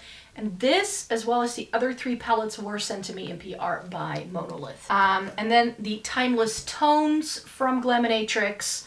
I mean, if they're doing a cool tone palette and I have to test it out, of course. It's giving Barely Basics vibes, but cooler toned, I feel. Then we have the Ocean Jewel from Bella Beauté Bar and the Smoky Glam from Bella Beauté Bar. So these are absolutely stunning. I really wanted to try these out, so this is really beautiful. It's like brighter pops of color, perfect for summer. And then I do have the new version of the Smoky Glam. So the big guy I can probably do away with, but as I already said, like the cool tone stuff that's in the big guy isn't really in here, save for one row. And then we get to the things that are truly new in, like I only got these in like the past week or so. So these are all very hot off the press. Esther very kindly made an order for us with Sydney Grace over the summertime, and then she sent me some extra bits as well. So that's how I now have the Spring Dragon palette from Odin's Eye. I don't remember what creator they were collabing with, but it's essentially a pastel palette, and this way I can try out some more Odin's Eye again. Is this the same quality as all the other Odin's Eye palettes that I just didn't fall in love with, or not? And then she gifted me the Mountain Trail from Sydney Grace. This isn't one that was originally on my wish list, but she was like, it's one of my favorites and I want you to have it as well. So I'm gonna be testing it out to see how I feel about this one. It was very thoughtful of her to include this with the order. And the Cozy Cafe is the new palette that Sydney Grace launched this year for their Christmas in July sale. And I was like, Esther, can you get me that one in the light version? And I do. So she did that for me, which was really kind. And it's cooler tone neutrals with pops of pink. And then I placed an order with Monolith. So these are all still in the boxes. And then I knew I wanted to get these palettes myself. And then they included PR in that order as well. So these I didn't select, these I didn't ask for, but it's the Glaminatrix Bonfire palette, which I think I told you guys when I was doing my like new makeup releases video. I was like, oh, I don't really need that. And now I have it in and I'm like, oh, but it's pretty. So that was a good selection, I'm sure. And I do love myself some Glaminatrix. As I said, they are fast becoming one of my favorite indie brands. And then this is by Terra Moons. This is the Ophiuchus? I don't know how to pronounce it, but look at the snake. It's a fire-breathing snake. The packaging is just gorgeous. Just for the packaging alone. And then it looks like this.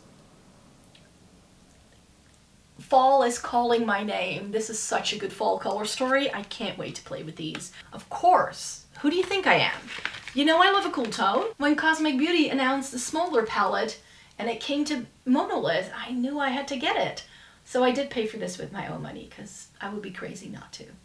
This looks like what I wanted the Cool Trolls to be. Then we have the Unoriginal Nudes by Bella Beauty Bar. So many of you in the comments have been telling me how much you love this palette, and I cannot be left behind. Ooh, there's still like plastic all over this thing. But she looks beautiful. I think I'm gonna like this. This may actually be indeed a really good neutral palette for me. And I was still lusting after this, and Cosmic Beauty has actually restocked the Muse palette for the last time, so now when it's gone, it's gonna be gone forever. So I was like, this is the one that was still like sort of eyeing me from afar. And now that I look at this, I'm like, oh, it's very beautiful. It's probably more similar to the Serenity palette, and I do feel they've come a long way formula and packaging wise and color story wise since those first couple of palettes, but I can see a lot of potential here. The minute this launched, I knew I wanted to try this. This is Magnetic Mineralia from Devroom Cosmetics, and again with the snakes. Is snakes going to be a theme now? I hope it does, because I'm here for it. And this, I mean, cool tones, but then these like murky, yellowy, greeny, sort of bile colored shades that look very unappealing. But I think it can work. I think it can work. And it seems to have some beautiful shimmers in as well. So can't wait to play with that. I've never tried the larger palette that Devroom Cosmetics does, so this is going to be my first trial, and there's just something about this that really speaks my name. So what you're looking at right now is my makeup memory box, as well as a box with like backups and things that I just have because I'm on YouTube and because I don't want to split up certain collections, you could say. So these are all of the Nabla Cutie palettes and a bunch of Catrice palettes that I have the full collections for. And I just can't get myself to get rid of them because they are the full collection. So let me just get into these Nabla palettes. So these are the 6 other Cutie palettes. I still have the Analog, you already saw that before, but I also have the Coral, the Metropolitan, the Nude, Wild Berry, one of my favorites when I was still using it actively, the Midnight, and last but not least, the Platinum. I do apologize for the lighting. We're about to get a bout of rain in a second, so that's why it's suddenly much darker than it was before. I showed you the 2 5-in-a-box palettes that are in my active collection, but I have a bunch of them here as well. I told you I had a backup. So this is the Modern Smoky look that is untouched. So backup for sure.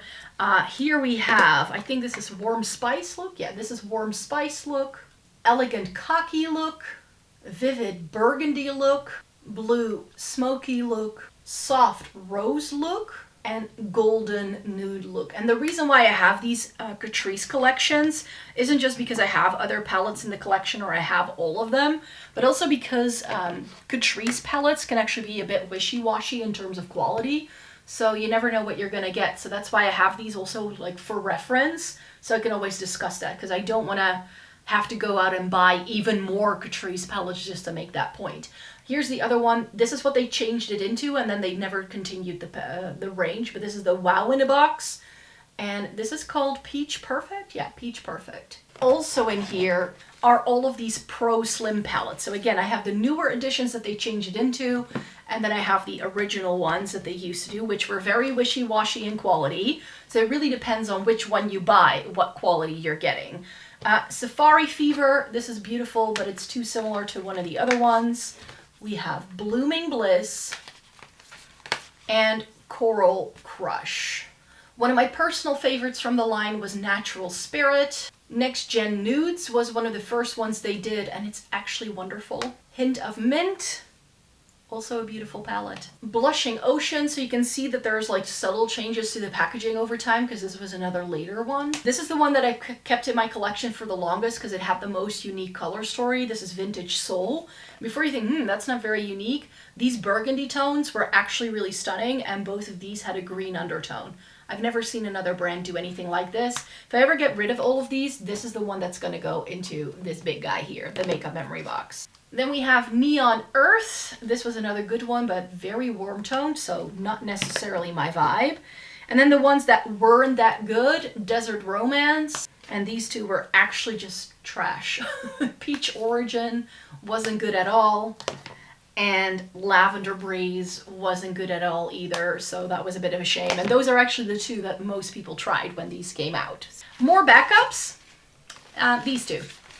The Naked 2 and the Urban Decay Naked 3, because I had a slight Urban Decay obsession back in the day. So when the Naked 2 was discontinued, I went out of my way and bought an untouched one. This was one of the last ones that was produced. Oh, the mirror is coming off. So I've never used this palette, but I did do a thing, which you'll see in a second, to my original Naked 2 and Naked 3. And I didn't mind doing it at the time because I have these two backups, but these are just, they're old. You know, I have them, it's fine. And then I bought this one through Beauty Bay when they had a sale, the Naked 3, which is again, untouched. Remember what I said about an Urban Decay obsession? Ta-da! In this wonderful box, I have every single Urban Decay palette I've ever owned, save for one, because that one I did actually get rid of. These are no longer part of my actual active makeup collection. This is just the collector in me that wants to keep this for nostalgia reasons. I never truly collected makeup in the sense where, like, I think I did at some point, but this is the only part of my makeup collection that I've ever hold any like memories to or anything like that. So that's why Urban Decay I've made an exception for, and I've kept every single thing palette wise that I've ever owned. So I'm just gonna breeze through these. I show these to you every single year. So if you want to get nostalgic together with me, then be my guest. Let's start here at the front with the baby things. So these are, oh, these are so sticky. I hate touching these. The Naked Basics 1, Naked Basics 2, and Naked Basics 3 Mini, which I think this is the final thing that Urban Decay did palette-wise that I ever bought. Must have been. Let's do what's right here. The Alice in Wonderland Through the Looking Glass palette. So here is what she looks like, and it had this little pop-up butterfly moment here as well. The Full Spectrum, my first ever rainbow palette I ever bought. So that's why it's special to me. The Heavy Metals, I think this is one of the palettes that make me realize that I just don't really love all shimmer palettes all that much. Here's what it looks like. The mirror in the middle is a pain for filming. So I never got the Electric palette, but I did get the After Dark, and this was supposed to be like the grungy sister palette to the Electric. I like this, but there were shades in here that they did in later palettes that I liked equally, so I didn't use this a whole lot. The Urban Decay 15th Anniversary Jewelry Box. That's what she looks like. You can take the tray out, and then this becomes something you can keep on your vanity. And then I have 4 of the Vice palettes. Here is the Vice 4, Vice 3, Vice 2, and the Vice 1. I just feel that these show you how far eyeshadow palettes have come, because these don't even have cohesive color stories. I think this may have been my first ever Urban Decay palette. This is the, what's this called again? The Deluxe Shadow Box this was called. And these shades actually came from the actual Urban Decay range, so you could buy those as singles as well. I have the Born to Run, which was everyone's favorite for a hot minute. And then I have my Back Talk palette with face products on one side and eye products on the other. And then I have the Ultimate Basics, Naked Ultimate Basics. I hate the hinge on this, but the packaging is beautiful. And then everything else I think in here is a Naked palette, part of the Naked family. So I showed you my backups of the Naked 2 and 3 because I don't have a Naked 3 in here because I MacGyvered my super old original versions of these two color stories into one single palette with all of my favorite shades. This has been my favorite cool tone palette. If you were to ask me, Micah, if you were to ever create your own eyeshadow palette, it would probably something like this, with perhaps a stronger pop of purple and some more interesting shimmers, like more like the shimmer qualities we get nowadays, but also some of these matte satins. You can see how much I love that shade. I don't even know what that's called anymore. The Naked one, which I think I bought back in 2010. It's that old. I didn't have the one with the pencil. I had the one with the brush, but yeah. Because I'm in Europe, Urban Decay was super hard to find at the time, so the Naked Reloaded, and one of the palettes that I've kept around in my collection actually for the longest because I always liked it so much, the Naked Honey. The final Naked palette I bought, the Naked Cyber. This was when Urban Decay had already been discontinued here in my country. The Ultraviolet, which wasn't all that violet. The Naked Cherry, which wasn't all that cherry, it's more peach. Naked Heat, which, I mean, it's a very decent warm tone palette in the end, but it was just a little late to the party. And then the Naked Wild West, which wasn't even naked anymore, but I like the pops of teal in there. And then we have the Naked Smoky, which was another favorite for a while. And that means we're in for the home stretch, which is everything that's in this makeup memory box. This isn't just palettes, but it mainly is palettes. And this is everything that has pretty enough packaging, or again, that I have some sort of memory with. So let's go through this. Here up top is my Venus Immortalis, which is one of the smaller Lime Crime palettes that I used to rate really highly. Still love this color story. It's so beautiful, but I just wasn't reaching for it, but it's a great fit for this makeup memory box. I told you there would be more Odin's Eye, and these are some of the things I decluttered. I love the packaging. I love these color stories. Odin's Eye does so many beautiful looking things, but this is what threw me off. This is when I felt the formula just wasn't the same. So these are the Merry Christmas and Christmas Eve palettes. Right here off to the side is another eyeshadow palette. This is the High Tides and Good Vibes from Tarte, and I'm not sure if you can see, but it has water that moves, which is always fun. A little turtle guy here. And this is beautiful. It has a pressed glitter formula I actually like, but I'm keeping it for the fun packaging, let's be real here. I also have a very little eyeshadow palette here. This is a really old Benefit thing. This is one of the first things I really used religiously when I first got into makeup, when I was in my early 20s, and this is Smokin' Eyes. So I think it's got brow products too, but I use this a lot. I use it a lot for travel too. These are the other two Viseart palettes that are from that, I have the Paris Étoile, this is London and San Francisco. So I was hoping they were going to do an entire range with these, but they didn't. This is London. And here is the San Francisco. And the reason why these are fun is because they have the skyline on the back. I'm spotting these two little palettes from Essence. These are the I Like to Mauve It and Dancing Green palettes. These were actually really good quality from Essence, so that's why they're in here, but I just wasn't using them enough because I have a million things like this in my collection. I have an oldie but a goodie limited edition Dior palette. This is Graphic Lights, and this is the old packaging, which still had that CD in there, which I always thought was fun, and I've always loved this little trio. It pops up. I love this packaging, and it's really beautiful khaki shades. I have another Essence palette in here. This is the Silver Glitter Show palette, and as you can see, this one has glitter falling down, and it's a really beautiful color story too. This is also some of the best eyeshadow quality I feel Essence has ever done, so that's why I still have this, not only for the pretty packaging. I just can't get rid of this. This is by Sugar Pill. It's one of the very few Sugar Pill things I've ever tried, the Fun Size palette, and it's so cute with the little cat. I have my Tartelette Toasted in here because this was one of the warm tone palettes I truly fell in love with at the time. And I really adore the Tarte palettes. Whenever I declutter the In Bloom, this is probably going to go out of here, and I'm going to put the In Bloom in because that's the one I use the most out of all of my Tartelette palettes, but I gifted them all away. This one is here because of the beautiful, beautiful packaging. This is by LA Splash. It's the Classic Horror palette.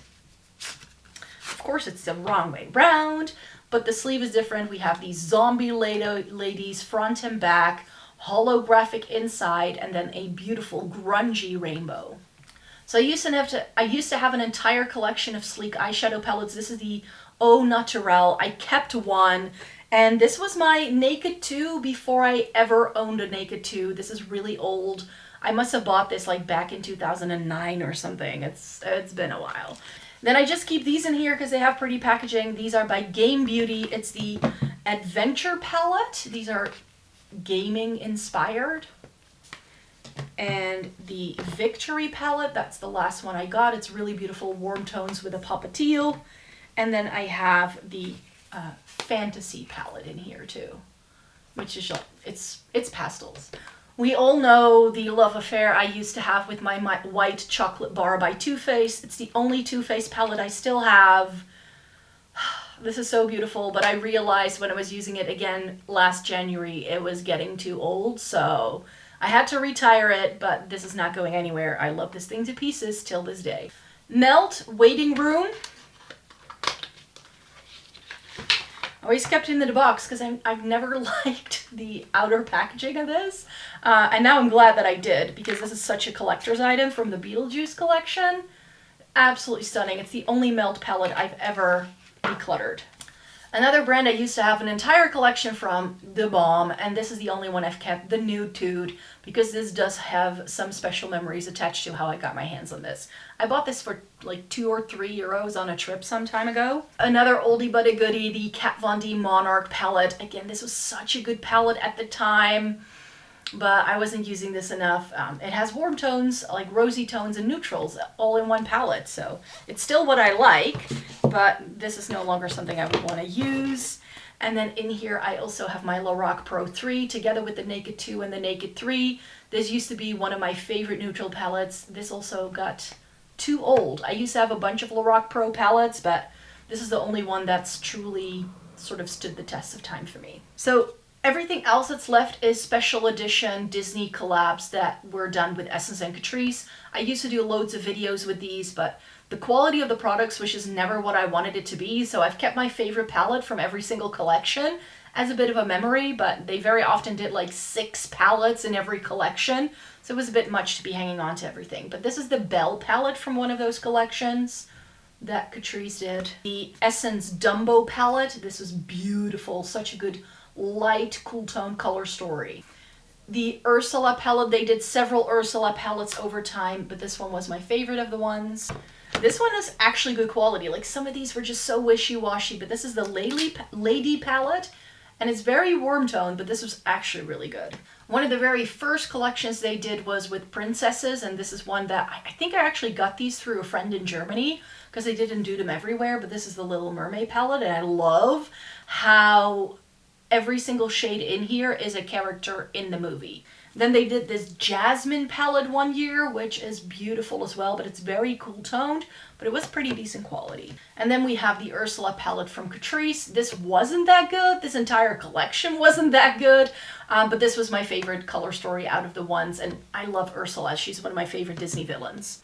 And last but not least, the Cruella palette. Actually, I have products from this collection still in my makeup collection.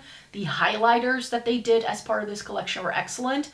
The eyeshadow palettes looked very interesting, but they weren't that good quality. So this gray and red palette, I just love the concept of, but I didn't love the execution all that much. And that means everything else is like a cheek product or a lip product in here. So, but yeah, thanks so much for watching, you guys. This is my entire eyeshadow palette collection. I really hope you enjoyed watching this video today. Thumbs it up if you liked it. Subscribe if you want to see more by me, because I do make 4 videos a week regularly on this channel, and eyeshadow palettes are always part of the deal. So if you want to see more eyeshadow palette related content from me, then I really hope you would like to stay tuned for more, and then I hope to see you again in a new video. Bye bye!